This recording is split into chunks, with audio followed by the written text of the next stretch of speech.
jump into the live demonstration piece, and I'm going to show you 5 things in the demonstration that I'm going to log in as a person who works in the procurement department. How do you go through the entire process? I will show you the drill down capabilities, and a really nice feature that BICS provides is how can you upload an Excel file as an end user and mash it up with your enterprise data. We'll look at that use case where that makes sense, and then I will show you as an end user, how do you go and create a brand new report from scratch? How easy is it to create ad hoc reports? Because that's a big value proposition for you to do analysis on your own without having to submit a request to someone and wait for it to come back. And finally, I'm going to conclude by showing that how do you, as an end user, interact with the dashboards to create your own version of an existing report. And you will see what is the difference between ad hoc report creation versus a report which is a different version of an existing report. So at this time, I'm going to come out of the top presentation and go into my browser. So what you see on the browser right now is a dashboard, and it's a procure to pay dashboard. And this dashboard is divided into several tabs: an overview tab, purchase requisition, purchase orders, spend analyzer, supplier performance, and invoice analysis. So each tab is essentially a page and a collection of reports under that page. And what you see, the overview page, again, it's all customizable to your needs. It's essentially an index of the reports which are available to you. And you can put some more comments, details, whatever you want for someone to know when they land on this page. So let's start navigating from purchase requisitions. So I click on the purchase requisition tab, and it's going to show me a dashboard with some KPIs, filters, charts, graphs, and some transactional information. So the way the page is laid out is that on the left-hand side, I have given some prompts here. So you can select the year, operating unit, and you can apply those filters. On the right-hand side is a presentation area, which is divided into 3 sections on my page here. Now, one thing I would request everyone who is looking at it is, this is all dummy data. It's coming from a sample system. So don't focus on the quality of the data. If there are issues with the data, that's not a reflection of the tool, because when these things are deployed, we make sure that every single number, every single metric is reconciled back to your source system to a penny. Okay, so it could be just a data issue because it's a sample dummy data that we are playing with. So on top of here, I'm looking at some metrics that I want to focus around my requisition. So what's my total fulfilled requisition amount, what my process requisition amount, and how much is my unfulfilled requisition amount. Right off the bat, I get those key things to look at. Then I have a chart which shows me requisition status by purchasing organization.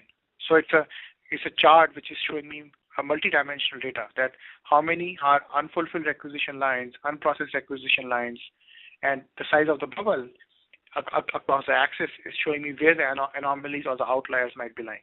Okay, so in this case, I see that it's pretty well spread out. There is no specific thing that I can focus on unless some of these guys in the corner that I want to see what's going on with them. And at the bottom is where I have some transactional level information, which is essentially focusing on my procure to pay cycle purchase requisition. So I'm seeing my requisition number as my first column. It's telling me under this requisition what are the items that have been ordered, when do I need them by, is the requisition approved, how many quantities I want, and what's the total amount. Okay, so starting at the requisition level. And from here, I can drill down to see the details. So when I go to requisition number, it gives me a choice saying, okay, for this requisition, I want to see the purchase order details. So I can click on purchase order details and go to the next level of report. So when the next page loads, it's going to show me that under that requisition, the 387 that we clicked, what are the various purchase orders? What are the various currencies that the item is being ordered in? So we have pound, euros, USDs, PO approved date, closed date. And again, this report could be anything that you want from the metrics that are available, but it's giving you a good snapshot from a requisition number to what the purchase orders are. So now let's click on a purchase order number to get to the purchase invoice details. So I picked up purchase order number 1031, and I'm going to go to PO invoice details. So the next screen will show me that purchase order. What the specific invoice number is, what are the items, and then how much quantity and the amount. Okay, and then if I click on this purchase order number for this invoice number for the CPU upgrade, I can see the purchase receipts now for that and see how many have I received here. So it shows me that for CPU upgrade, I have received one quantity and I have received whatever I had ordered. So I'm able to drill down to 3-4 steps to get to the detailed transaction level information. Now, in this case, I had to go through 3 or 4 times drilling down to come to this particular page to see the purchase receipts.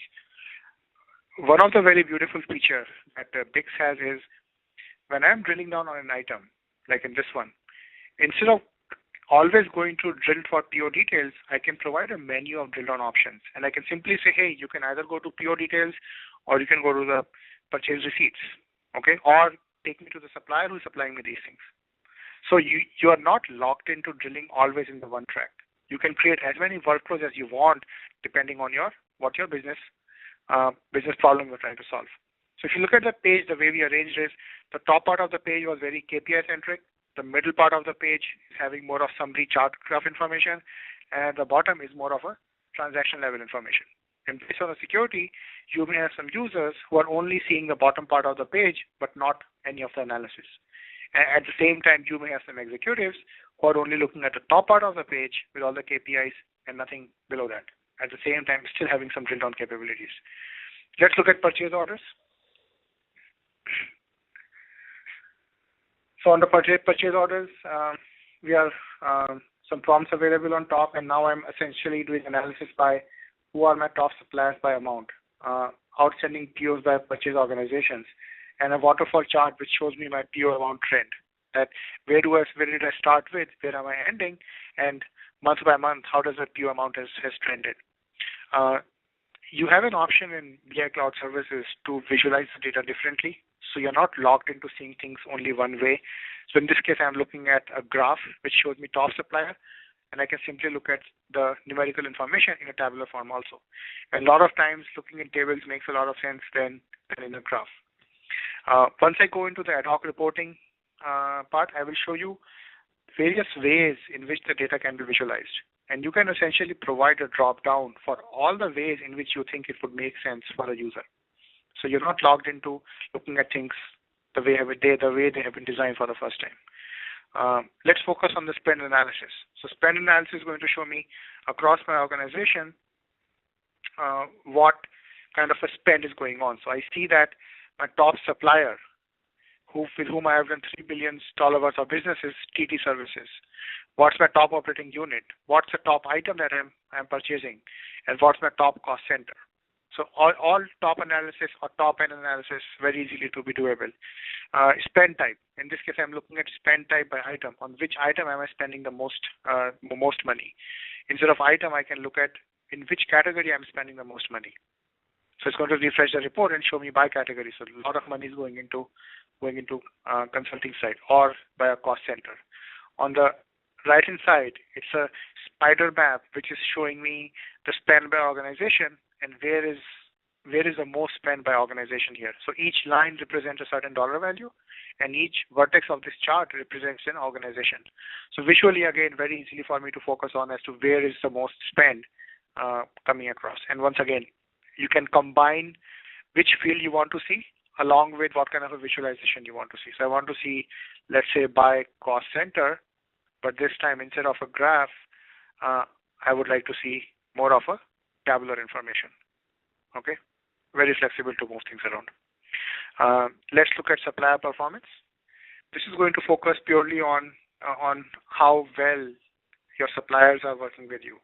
So on this page, if you see, I've put a different visualization with some bullets here to show different colors. So in this case, it's telling me how many percentage of times am I receiving the goods early. So anything which is between 60 and 35 is brown, or it is green, or it is red. Receive late, I'm not receiving things late, I'm receiving things on time. And a lot of times, receiving early is also a problem. Let's say if I'm a juice manufacturer or a food manufacturer, and I get my farm produce early, it probably is going to go bad sitting in the truck outside. So early is not good for a lot of industries. Or simply you may not have a place to put a material in the warehouse. It's very important to track how your vendors are performing.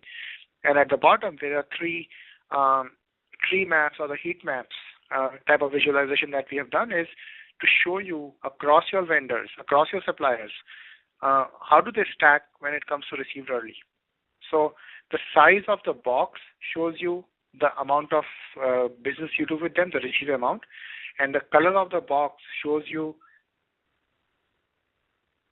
what percentage time I'll be receiving early from these suppliers. Okay, so green is good, it means I'm getting it on time, but everything else is not good. So in this case, I see that most of my suppliers are delivering things to me early.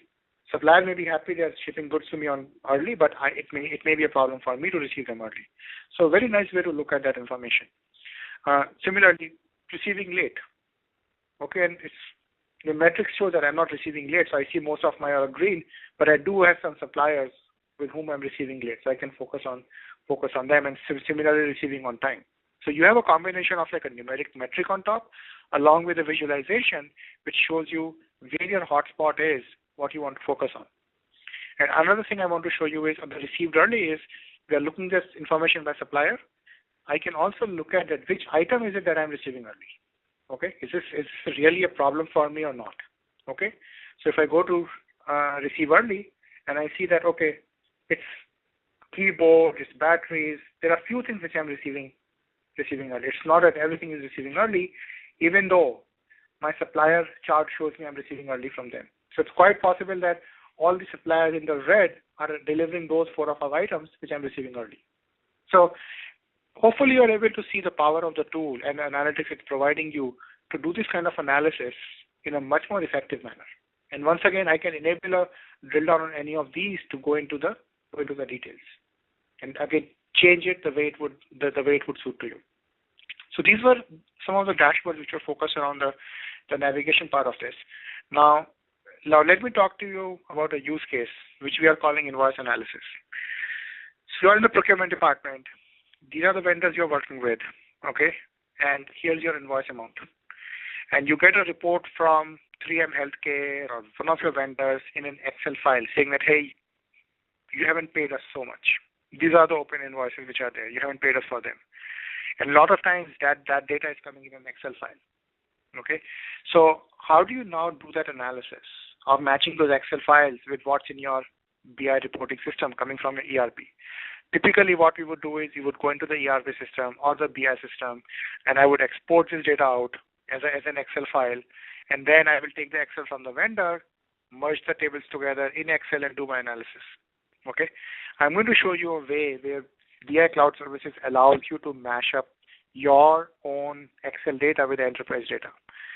So in this case, my vendor name and my invoice amount is coming from my ERP data.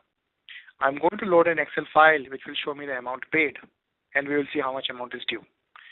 So there's an option that BICS provides you is to load the data. And based on the security, you can decide who has that privilege or not. So I open up my wizard and I say load data. And there's an Excel file that I want to upload. That Excel file says vendor payment data. That's the Excel file which I'm planning to load. And I open this file, and it's a comma separated file which gives me the information that I'm getting from the vendor. And I click next. And I already have a table which has been created for me to load this file into. And my table is called vendor payments. Okay, this is my table where I'm going to load the data. So I select my table and I just click next. So now, as an end user, I'm loading my Excel file into my data warehouse. I go next, and in this case, it says 32 records have been loaded with no errors. Okay, so I have done that. I come back to my report here. The data does not show, but I can click refresh, and it's going to populate the 2 columns for me, the amount paid and the due amount. So it makes it much more seamless, much less time consuming for me to take my Excel file and upload. And you can think of various applications where you can think that you have Excel files that you want to upload. You may have a situation where you have an Excel file, bunch of Excel files that you want to do analysis on. BICS provides you a platform to do that level of analysis.